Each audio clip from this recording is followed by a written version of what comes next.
আজকের মেনুতে ছিল চিকেন কোরমা। দেখে নেওয়া যাক আমি এই রেসিপিটি কীভাবে বানালাম।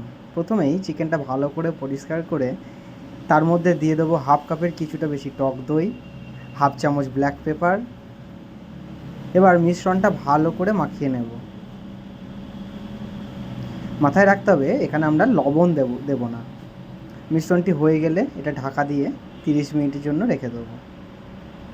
এবার কড়াইয়ের মধ্যে তেল দিয়ে দেবো। তেল গরম হয়ে গেলে এর মধ্যে পেঁয়াজ কুচি দিয়ে দেবো।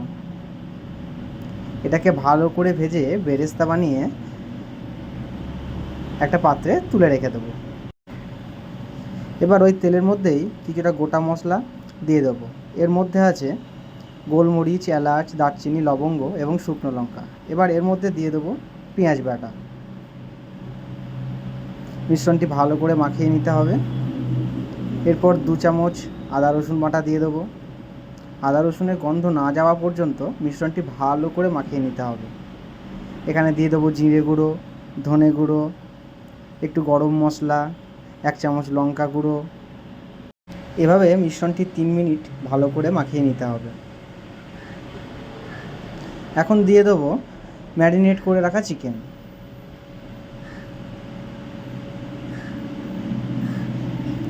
ঠিক এভাবেই ভালো করে মাখিয়ে নিতে হবে।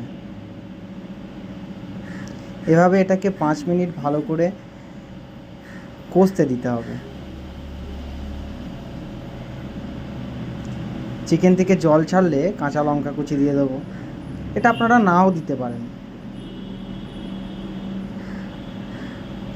দিয়ে দেবো অল্প একটু চিনি। রান্নার স্বাদটি ব্যালেন্স করার জন্য চিনিটি ব্যবহার করলাম। দিয়ে দেবো স্বাদ অনুযায়ী লবণ। মিশ্রণটি ভালো করে মাখিয়ে নিতে হবে। এরপর 15 মিনিটের জন্য একটা ঢাকা দিয়ে দেবো। 15 মিনিট পর দিয়ে দেবো কাজু বাটা। মিশ্রণটি ভালো করে মাখিয়ে নেব।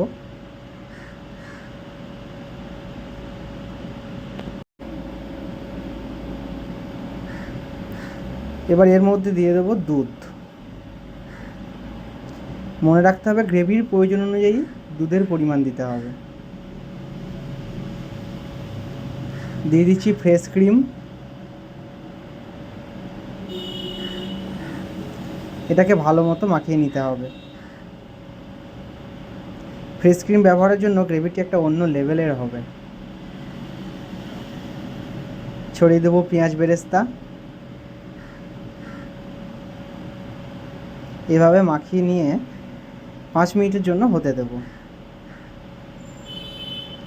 গ্যাসটা বন্ধ করে একটা ঢাকা দিয়ে 5 মিনিট রাখলেই হয়ে গেল চিকেন কোরমা। আপনারা একদিন বাড়িতে বানিয়ে দেখুন, আশা করি আপনাদেরও ভালো লাগবে।